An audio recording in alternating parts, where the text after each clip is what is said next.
You were against same-sex marriage, now you're for it. You defended President Obama's immigration policies, now you say they're too harsh. You supported his trade deal dozens of times. You even called it the gold standard. Now, suddenly last week, you're against it. Will you say anything to get elected? Well, actually, I have been very consistent over the course of my entire life. I have always fought for the same values and principles. Do you think New York State should recognize gay marriage? No. No. Okay. I believe that marriage is not just a bond, but a sacred bond between a man and a woman.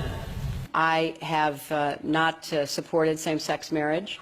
I have supported civil partnerships and contractual relationships. I support marriage for lesbian and gay couples. I support it personally and as a matter of policy and law. So you're saying your opinion on gay marriage changed, or you changed your mind? You know, I have to say, I think you are being very persistent, but you are playing with my words and playing with what is such an I'm just trying to clarify issue. So I can understand. No, I don't think you are trying to clarify. I think you're trying to say that, you know, I used to be opposed and now I'm in favor and I did it for political reasons, and that's just flat wrong. So let me just state what I feel like you are implying and repudiate it. I have a strong record. I have a great commitment to this issue, and I am proud of what I've done and the progress we're making. Yeah, I'm saying, I'm sorry, I just want to clarify what I was saying. No, I was saying that you maybe really believed this all along, but, you know, believed in gay marriage all along, but felt for political reasons America wasn't ready yet and you couldn't say it. That's what I was thinking. No, that is not true. It really is great how long you've supported gay marriage. Yes. I could have supported it sooner. Well, you did it pretty soon. Could have been sooner. Fair point.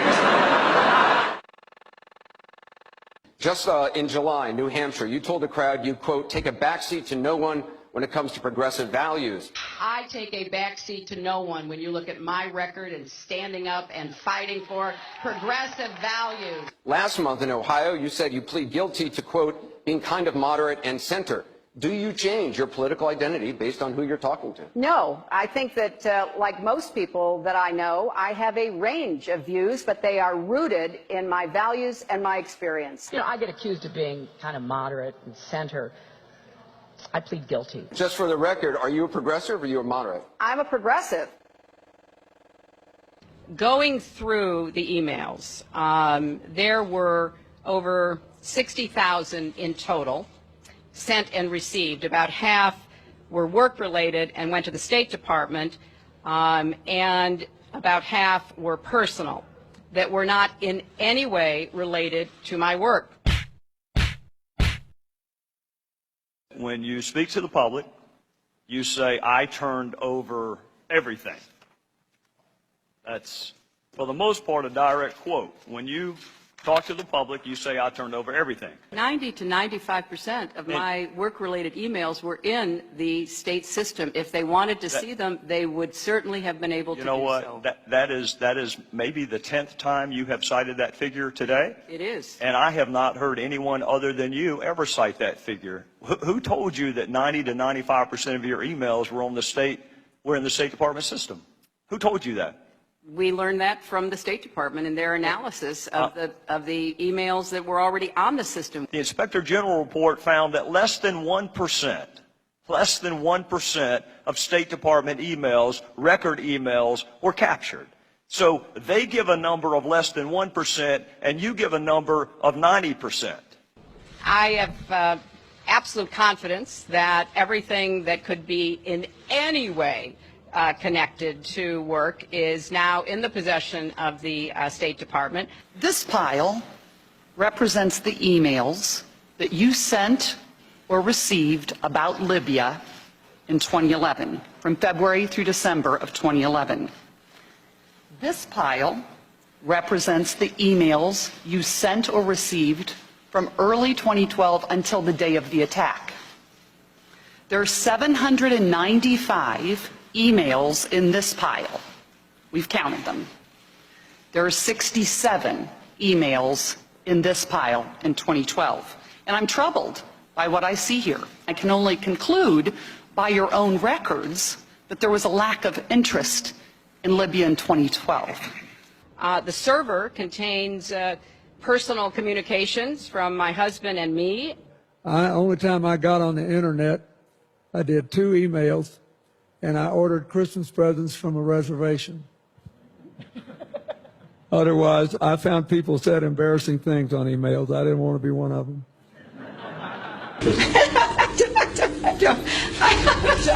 I mean, and how many angels dance on the head of a pin? I have really nothing to. I mean, how do you answer that? I represented Wall Street as a senator from New York, and I went to Wall Street in December of 2007, before the big crash that we had, and I basically said, cut it out. Quit foreclosing on homes. Quit engaging in these kinds of speculative behaviors. Now, who's exactly to blame for the housing crisis? I think there's plenty of blame to go around. Home buyers who paid extra fees to avoid documenting their income should have known they were getting in over their heads. Of course, we have to deal with the problem that the banks are still too big to fail. We can never let the American taxpayer and middle-class families ever have to bail out the kind of speculative behavior that we saw. But we also have to worry about some of the other players. AIG, a big insurance company, Lehman Brothers, an investment bank. There's this whole area called shadow banking. That's where the experts tell me the next potential problem could come from. So I'm with both Senator Sanders and Governor O'Malley in putting a lot of attention onto the banks. And the plan that I have put forward would actually empower regulators to break up big banks. I represented New York, and I represented New York on 9/11.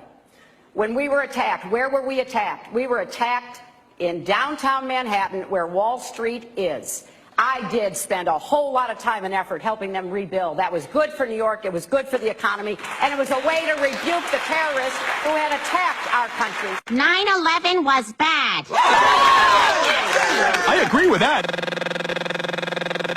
Time and time again, you hear one thing in speeches, and then you see a campaign that has the worst kind of tactics, reminiscent of the same sort of Republican attacks on Democrats. Well, I am here to say that it is not only wrong, but it is undermining core democratic principles. Since when do Democrats attack one another on universal health care? I've looked at the legislation that Senator Sanders has proposed, and basically he does eliminate the Affordable Care Act, eliminates private insurance, eliminates Medicare, eliminates Medicaid, TRICARE, Children's Health Insurance Program. Just because Senator Obama chose not to present a universal health care plan does not give him the right to attack me because I did.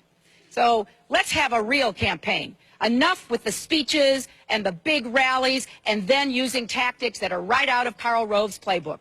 This is wrong, and every Democrat should be outraged. The Democratic Party in the United States worked since Harry Truman to get the Affordable Care Act passed.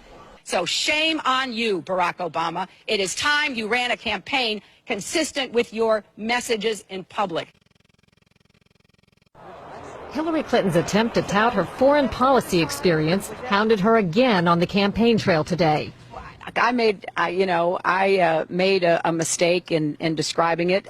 She claimed she misspoke last week and was sleep deprived when she described landing under sniper fire in Tuzla, Bosnia, something that didn't happen. But CBS News has found several times in the past few months when Senator Clinton used the Bosnia trip to try to show her international experience. December in Iowa. We landed in one of those corkscrew landings and ran out because they said there might be sniper fire. I don't remember anybody offering me tea on the tarmac when that was happening. Then in February. The welcoming ceremony had to be moved inside because of sniper fire. And last week. I remember landing under sniper fire. We basically were told to run to our cars. Now that is what happened. Differing accounts of your trip to Bosnia, and I'm wondering if you can clarify. I know you recall, ducking under sniper fire, and Sinbad in his account, who was on the trip, he said that the most dangerous part was remembering where he was going to eat next. He's a comedian, Jeff. He's a comedian. So you actually recall, hearing gunfire, and were you when we were flying into Bosnia, we came in a evasive maneuver. There was no greeting ceremony. And we basically were told to run to our cars. Now, that is what happened. After CBS News video showed what really happened when she landed and greeted officials, Senator Clinton maintained there were risks, but explained to the Philadelphia Daily News why she was seen on the Bosnian tarmac greeting a young child if it was really so dangerous. I was also told that the greeting ceremony had been moved away from the tarmac, but that there was this 8-year-old girl, and I said, well, I can't rush by her. I've got to at least greet her. So I greeted her, I took her stuff, and I left. Now that's my memory of it. Good to see you. Once again, her memory doesn't match our videotape.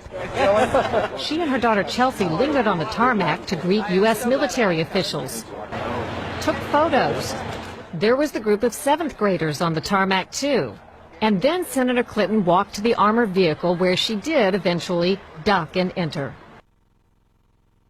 It was one of the highlights of President Clinton's first term, passage of the North American Free Trade Agreement, also known as NAFTA. Critics blame NAFTA for the loss of manufacturing jobs in industrial states, including Ohio and Pennsylvania. Hillary Clinton helped get NAFTA approved. She held at least 5 meetings to strategize about how to win congressional approval. She helped the White House block opposition from labor and environmental groups, and she was the featured speaker at a crucial meeting. Participants in that event said, quote, her remarks were totally pro-NAFTA. There was no equivocation for her support for NAFTA at the time.